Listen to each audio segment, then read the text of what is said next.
Okay, so 3.1 is relationships between categorical variables. All right, so for both quantitative and categorical variables, we have a response variable and an explanatory variable. The response variable measures an outcome of a study. The explanatory variable may help predict or explain changes in the response variable. So if our response variable is a score on a test, the explanatory variable might be the hours you spent studying.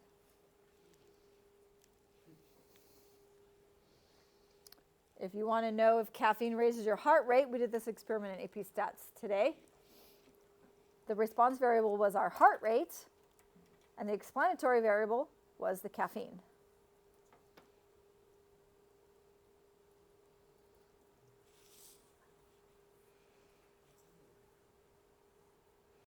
We're going to look at some examples. Part of your homework today will be identifying, or not today, but tomorrow, right? Will be identify the explanatory variable, and then the other one is obviously the response variable, and explain our reasoning. So, the two variables are the age of students and whether they're allowed to stay up past 11 p.m. on a school night. Which one do you think explains the other?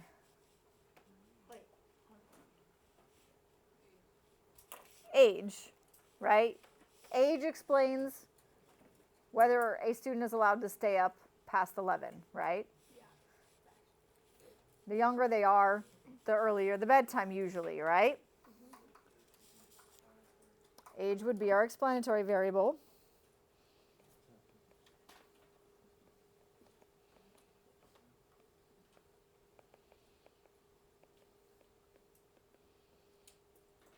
And then stay up past midnight or 11 is your response. Your response variable. Can they stay up past 11 p.m.? Not yet. Not mine yet. 9:30s are, unless we're like trying to get homework done. But lucky. My curfew was in my grade.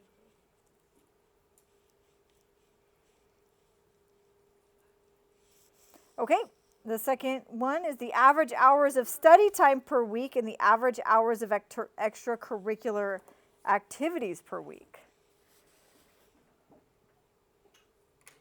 Which one do you think explains the other?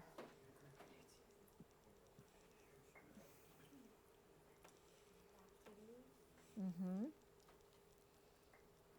Doesn't the number of activities you're involved in kind of explain how much free time you have after those activities, therefore leaving you time to study, right? So our explanatory variable is going to be the average hours of extracurricular activities. Okay, that's our explanatory. And then our response variable is the average hours of study time. The more activities we're involved in, the later your practices go after school, the less time you have to study. Right? If you're in no activities and you get to go home at 3:30, you have more time to study. Now, whether you use them to study or not is a totally different story. Here is an example. We're going to make a segmented bar graph. I tried to make the font big so you could see it better. Which sex is more likely to have allergies? Data on sex and whether a person had allergies were obtained from a random sample of 227 students who responded to a survey on the census at school websites. We're going to make a segmented bar chart to display the relationship between allergy status and sex for students in the sample. You don't need to write all this down. I mean, you just write which sex is more likely to have allergies. And we're going to move on, and here I'll write the question at the top.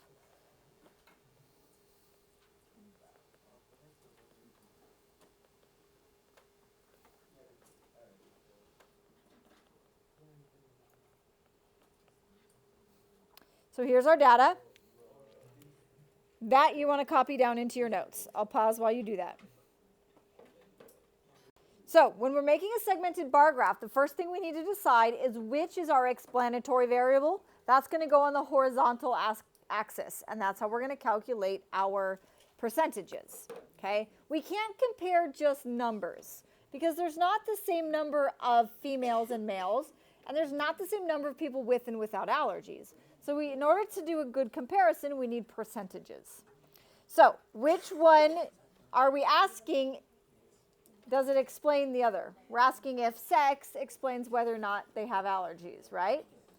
So sex is going to be our horizontal axis.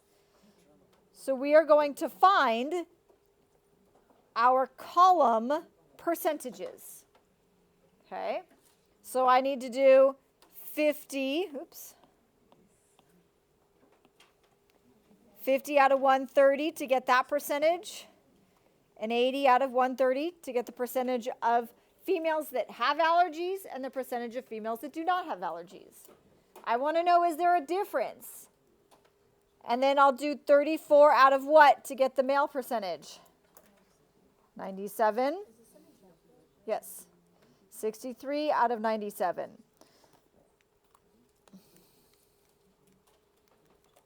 So I have 38%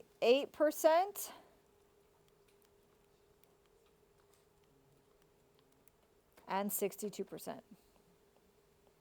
Oops, put that in the wrong spot.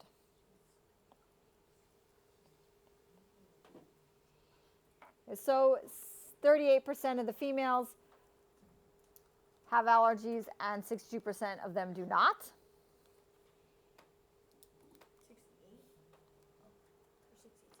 38 and 62.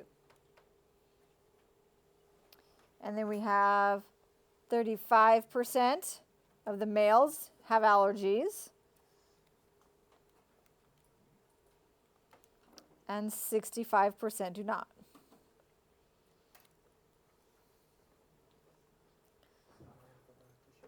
Oh, of course.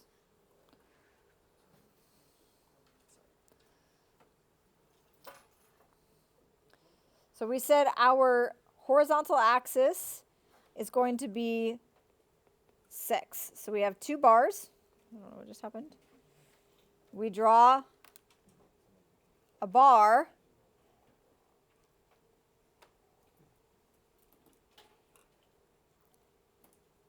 Oops, I'm going to put the female first because that's the first one in our column or in our table, and male. Now, the segmented bar graph, remember, is an answer to the pie chart. Pie charts are really hard to draw by hand. So it's really hard without a computer to compare these percentages visually with a pie chart. So a segmented bar graph breaks that bar up. The bar is 100.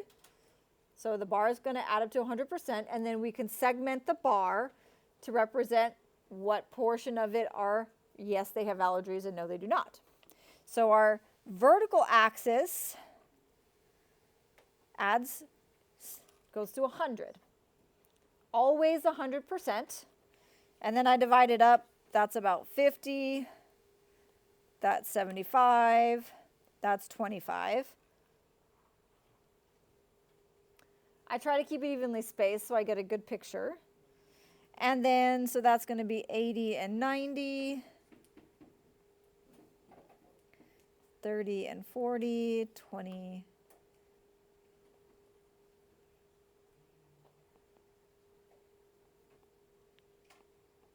Okay, so now I've just divided that bar up.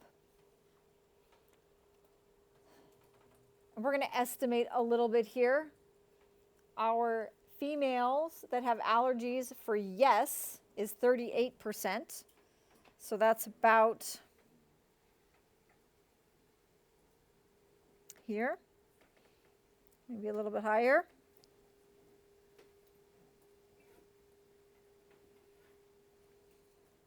And so the red is allergies,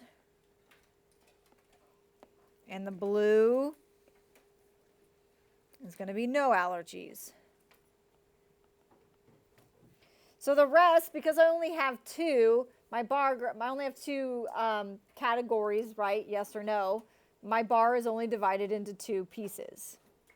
We made these segmented bar charts when you did your posters at the very beginning of the year. right, with our survey data.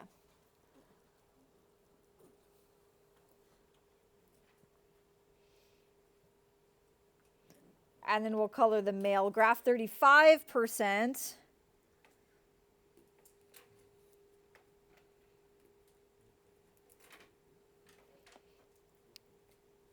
And then the rest is no, 65%. And that's our segmented bar graph. If I have 3 different rows and 3 different percentages, I'm just stacking them on top of each other. So each piece represents that proportion of the bar that is that answer or that category. So, but the question is one sex more likely to have allergies than the other? So when we're comparing that and we look at a segmented bar graph, if they look pretty similar, like these are pretty close, they're only off by 3%, then it does not seem like they have an association. It looks like it's about equal in their likelihood to have allergies. If they are starkly different, then there seems to be that relationship where one is more likely to have allergies than the other. But since these are the same, our answer is, since the percentages are so close and our bar graph segmented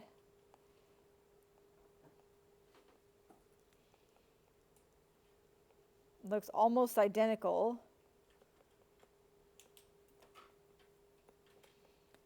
there does not seem to be a relationship or an association between sex and allergies.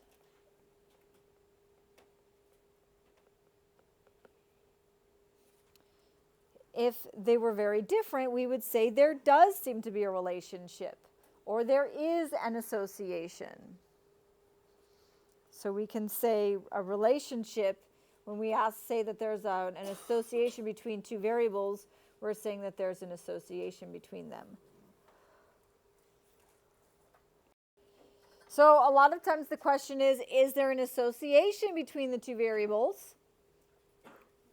An association between 2 variables is knowing the value of one variable helps us predict the value of the other. If this is true, then there is an association. Just ignore that. Knowing the value of one variable helps us predict the value of another. So if there was an association between sex and allergies, if we knew you were female and females were more likely to have allergies, we would know the probability that you had allergies. But since it's equal, there's no association, we can't use one to determine the other. Another example, who survived the Titanic? In 1912, the luxury liner Titanic, on its first voyage across the Atlantic, struck an iceberg and sank.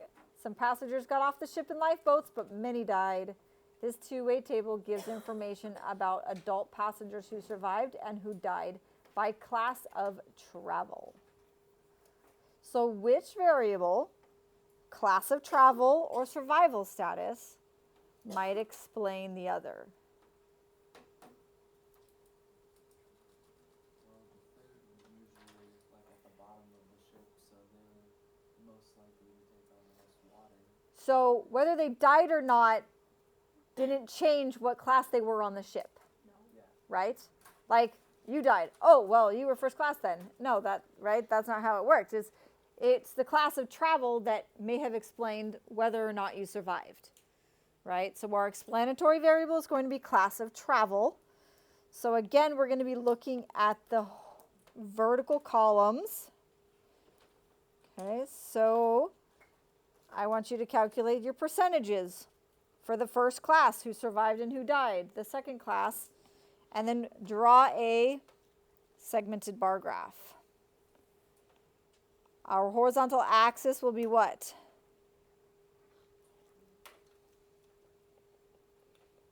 The class of travel. Our horizontal axis will be the explanatory variable. And what's inside will be whether or not they died or not.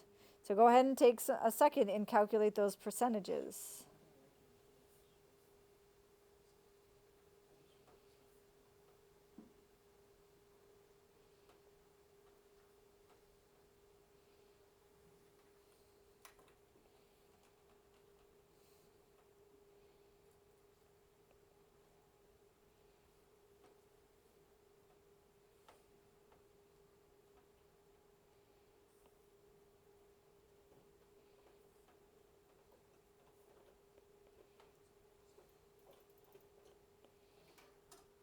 All right, did we get some of these percents calculated? So the first class passengers that survived, what was that percent? 61.7. So we're going to round to 62 because the difference between 62 and 61.7 is not going to be visible when I'm drawing this by hand, right? What about the percent that died? Oops. So that would be 38. What about the second class passengers that survived? 56. Oh, yeah, you know what? I divided by the wrong number. 36. And then that would mean 64 survived?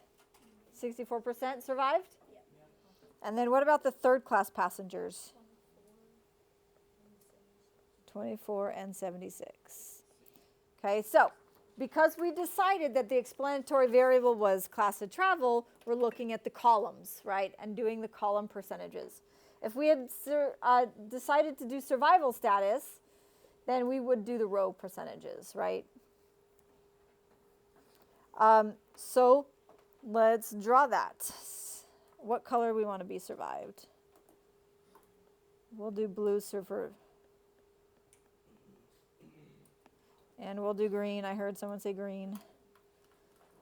Died. Okay, so 62%, 50, 62.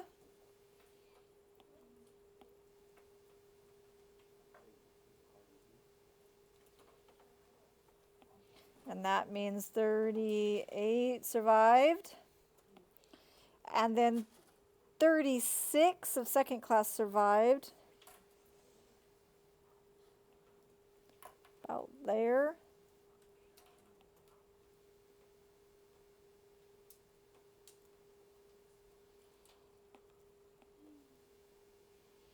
And that makes the other 64%.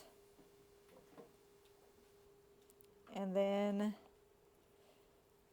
third class, it's a 24, so just below the 25.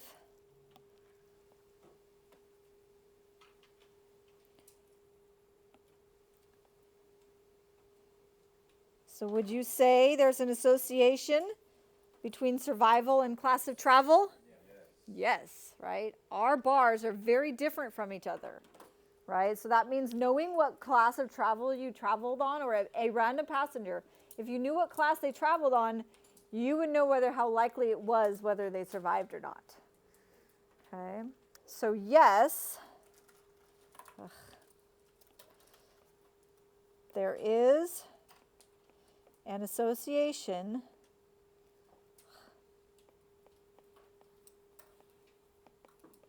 between class of travel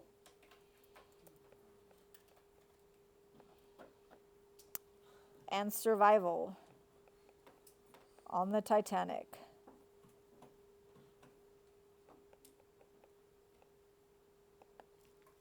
Okay. Because they are not the same, right? Each bar looks very different from each other, not like the last one we drew. It was really close, like 3% off is not so much. And when you look at the bar graphs, they look similar. Here, they're definitely not. So there's definitely a relationship or an association between those variables. Now, I want to touch on the word. Have you heard another word used in relating two variables together?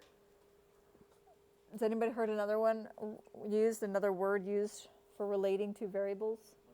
Relative? I think I heard it. Correlation, right? Correlation is misused a lot.